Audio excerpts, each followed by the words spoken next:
بسم اللہ الرحمن الرحیم۔ السلام علیکم۔ آج آپ کے لیے ایک اور سچی کہانی لے کر حاضر ہوئی ہوں، لیکن نئے آنے والوں سے گزارش ہے کہ کہانی سننے سے پہلے ہمارے چینل کو ضرور سبسکرائب کریں تاکہ ہم آپ کے لیے اس طرح کی تفریحی ویڈیوز روز اپلوڈ کر سکیں۔ چلیے کہانی شروع کرتے ہیں۔ یہ ان دنوں کی بات ہے جب میری عمر 13-14 برس تھی اور عاقب 17 سال کا تھا۔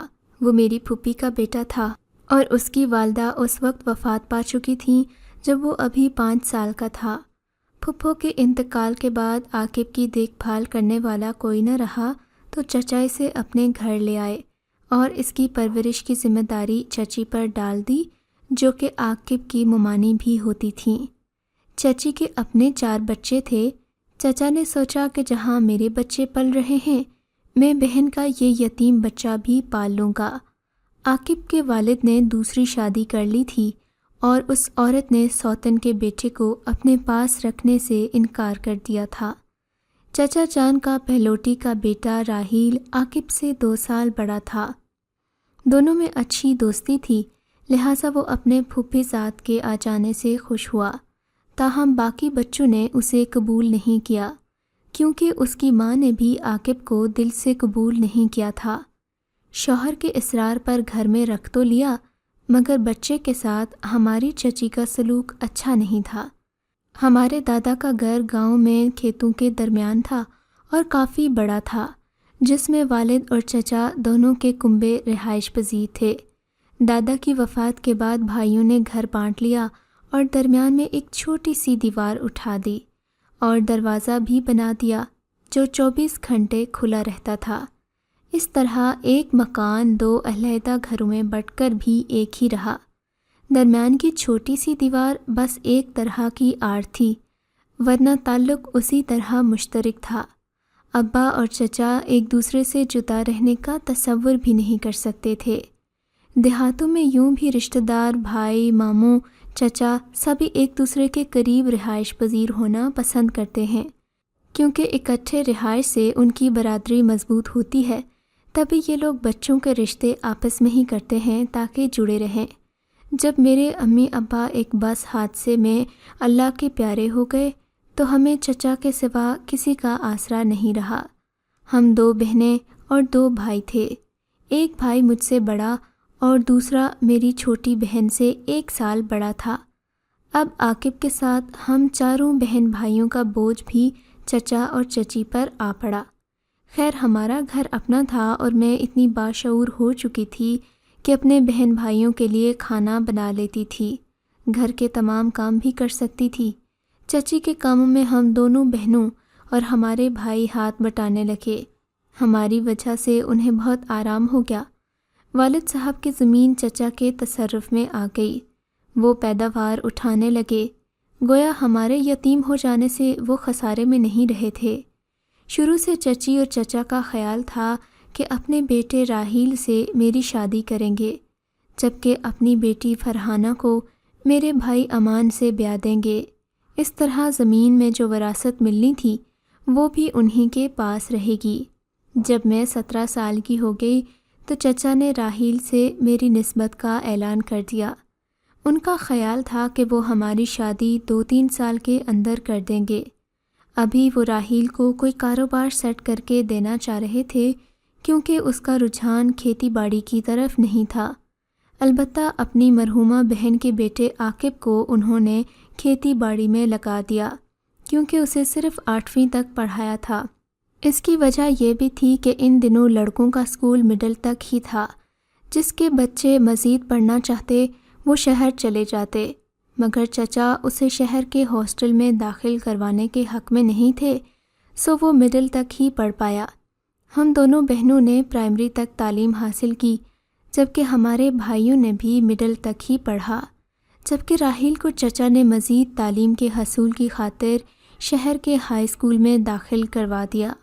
وہ 6 دن ہاسٹل میں رہتا اور چھٹی کے روز گھر آ جاتا۔ مڈل کے بعد سے میرے بھائی کھیتوں کے امور سنبھال رہے تھے اور چچا ان کی محنت اور کارکردگی سے خوش تھے۔ البتہ عاقب بیچارے کے حالات ابتر تھے۔ چچی اس سے گھر کے ایسے کام کرواتی جو نوکروں سے کروائے جاتے ہیں، مثلاً بھینس کا چارہ کاٹ کر لانا، بھینسوں کو چارہ ڈالنا اور نہلانے کے لیے نہر پر لے جانا، بکریاں چرانا، مگر کھانے کو اچھا اور پورا نہیں ملتا تھا۔ سب کا بچا کھچا بیچارہ عاقب کھاتا تھا۔ روٹی کبھی تازی کبھی باسی دے دیتی، راحیل کی اترن اسے پہننے کو ملتی، سارا دن کام کرتا۔ اگر اس کی طبیعت خراب بھی ہو جاتی تو کوئی اسے آرام نہیں کرنے دیتا تھا۔ اس بیچارے کی حالت غلاموں سے بھی بدتر تھی، بات بات پر ڈانٹ پھٹکار، مگر اس کی جان فشانی سے کام کرنے پر بھی خوش نہ ہوتی اور نہ ہی اسے شاباش دیتی۔ وہ ایک مرجھائے ہوئے پھول جیسا ہو گیا تھا۔ کبھی میں نے اسے کسی سے ہنس کر بات کرتے نہیں دیکھا، سدا چپ چپ رہتا۔ بہت ہی صابر لڑکا تھا، شکل و صورت میں چچا کے لڑکوں سے اچھا تھا۔ میلے کپڑے بھی پہنتا تو امان اور راحیل سے اچھا دکھتا تھا۔ جو چیز اسے پرکشش بناتی تھی وہ اس کے چہرے پر معصومیت، پاکیزگی اور تحمل تھا۔ میں ایک حساس دل کی لڑکی تھی، اپنے کزن کی ایسی حالت دیکھی تو چچی کے برے سلوک پر دل گھٹتا تھا۔ میرے دل میں عاقب کے لیے رحم کے جذبات تھے اور ہمدردی کرنے کو جی چاہتا تھا۔ جب چچی اسے پیٹ بھر کر کھانا نہ دیتی تو میں اس سے چھپا کر اسے کچھ نہ کچھ کھانے کو دے دیا کرتی تھی۔ مجھے چچا جب بھی جیب خرچ دیتے تو میں عاقب کو دے دیتی کہ جب تم باہر جاؤ تو کچھ کھا لینا۔ میرے اس رویے نے اس کے دل میں گھر کر لیا۔ اب جب میں سبزی توڑنے یا ساگ کاٹنے کے لیے گھر سے نکلتی تو وہ مجھے مل جاتا اور میں اس کے ساتھ تھوڑی دیر کسی درخت کی چھاؤں میں بیٹھ کر باتیں کرنے لگتی اور اسے تسلیاں دیتی کہ تم زیادہ غم زدہ مت ہوا کرو، اللہ بہت بڑا ہے، وہ ضرور ایک دن تم پر اپنی رحمت کے بادل برسائے گا اور پھر تمہارے دن پھر جائیں گے، تمہیں خوشیاں مل جائیں گی۔ وقت کون سا سدا ایک جیسا رہتا ہے، جب تم بڑے ہو جاؤ گے تو وقت بدلے گا اور تمہیں چچی کی بدسلوکیوں سے نجات مل جائے گی۔ میری باتیں سن کر وہ خوش ہو جاتا اور اس کے چہرے پر ایک مسکراہٹ آ جاتی۔ اس کی مسکراہٹ ایسی ہوتی جیسے دل میں شگاف ڈال رہی ہو، جیسے کسی نے دبی دبی سسکیوں کو آنسوں میں گھول کر اس میں امید کی خوشبو ملا دی ہو۔ ایسی مسکراہٹ اس کے سنجیدہ چہرے کو اور بھی پرکشش بنا دیتی تھی۔ رفتہ رفتہ وہ مجھے اور میں اسے چاہنے لگی، جیسے دو دکھیارے غمگسار مل جائیں تو ان میں انسانیت کا ایک پاکیزہ جذبہ استوار ہو جاتا ہے۔ اب جب بھی وہ کھیتوں میں جانور لے کر گھر سے نکلتا، میں سبزی توڑنے کے بہانے کھیت میں چلی جاتی اور ہم ایک مخصوص درخت تلے بیٹھ کر دو چار باتیں کر لیتے۔ کبھی میں اس کے لیے شکر کی پڑیاں باندھ کر لے جاتی، کبھی گڑ والے چنے اور کبھی مونگ پھلی والی ٹکیاں۔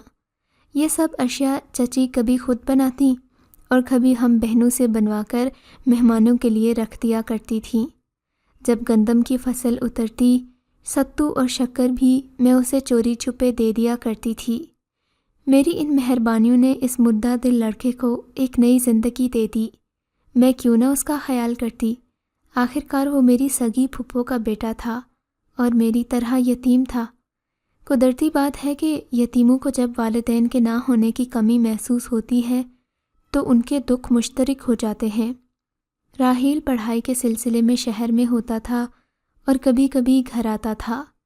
میرا منگیتر ہونے کے باوجود میرے لیے اجنبی تھا، جبکہ عاقب اور میں ہمہ وقت ایک ساتھ ایک گھر میں ایک دوسرے کے سامنے موجود ہوتے اور ہمیں ایک دوسرے سے اب لگاؤ ہو گیا تھا۔ ایک بار اس کے پاؤں میں کانٹا چبھ گیا۔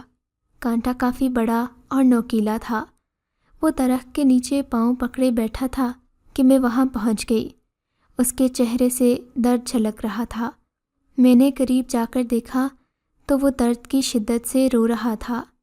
اس کے پاؤں سے کانٹا نکالا اور اپنے دوپٹے کا پلو پھاڑ کر زخمی پاؤں پر پٹی باندھی، پھر سہارا دے کر اسے گھر لے آئی۔ آتے ہی وہ چارپائی پر لیٹ گیا۔ چچی گھر میں موجود نہیں تھیں۔ میں نے اور میری چھوٹی بہن نے اس کے پیر کا زخم دھو دیا اور راکھ زخم پر رکھ کر پٹی باندھ دی۔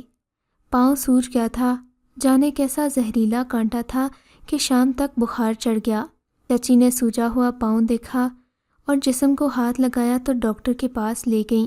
اس کے بعد میں اور میری بہن اس کی دیکھ بھال کرنے لگے تھے۔ اس کی آنکھوں میں بھی میرے لیے محبت بھرے جذبات نظر آتے تھے۔ وہ میرے لیے ایک بہت اچھا جیون ساتھی تھا اور میں اس کے لیے۔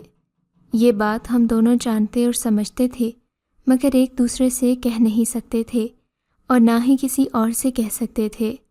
ہمارے رشتے اور مجبوریاں ایسی تھیں کہ زبان سے ایسی بات نکالنا زیب نہیں دیتا تھا۔ جب وہ ٹھیک ہو گیا تو وہ دوبارہ کھیتوں میں جانے لگا۔ ہمارے گھر کے پیچھے مکئی کا کھیت تھا اور ہم بھٹے توڑ کر لاتے اور چولہے میں پڑے انگاروں پر سینکتے تھے۔ ایک روز میں مکئی لینے گئی تو وہ وہاں موجود تھا۔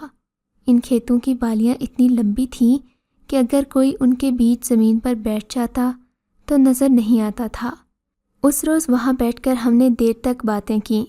جب ہم کھیت سے نکل رہے تھے تو چچا میرے بھائیوں کے ساتھ گھر کی طرف لوٹ رہے تھے۔ انہوں نے ہمیں مکئی کے کھیت سے نکلتے دیکھ لیا۔ گھر آ کر کچھ نہ کہا، لیکن رات کو چچا نے راحیل کی شادی کی بات چھیڑ دی اور جلد ہی شادی کی تاریخ طے کرنے کو کہا۔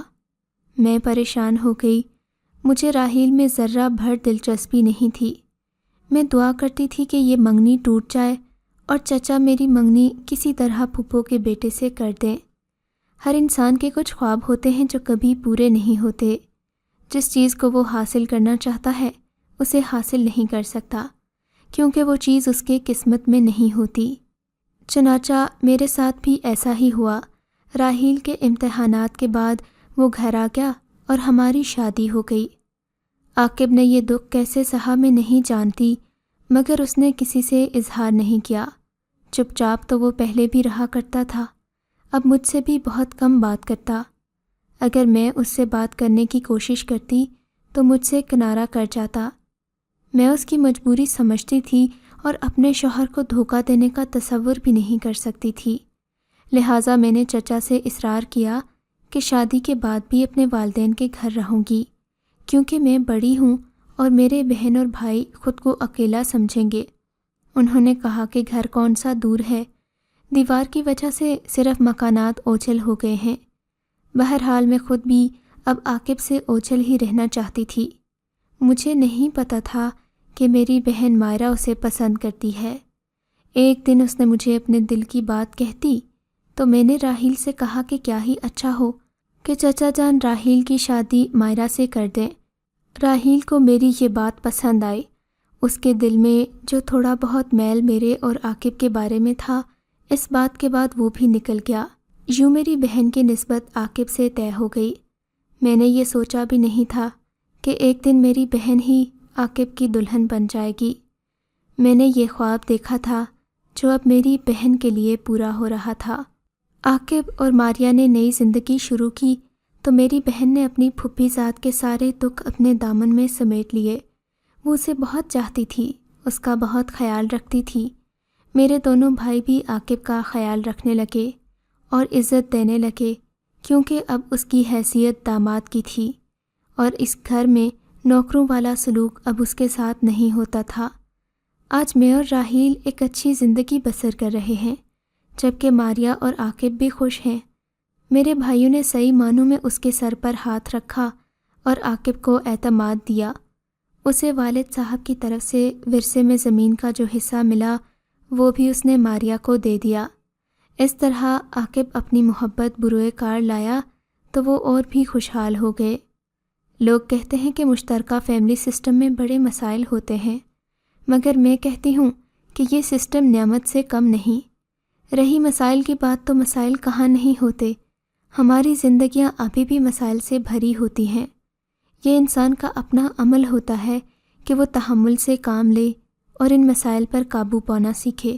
آپ کے خیال میں کیا اپنے پیار کی قربانی اپنے رشتوں کی خوشیوں کی خاطر دینی چاہیے یا پھر ہر صورت میں اپنی محبت کو حاصل کرنا چاہیے؟ اس بارے میں آپ کیا سوچتے ہیں؟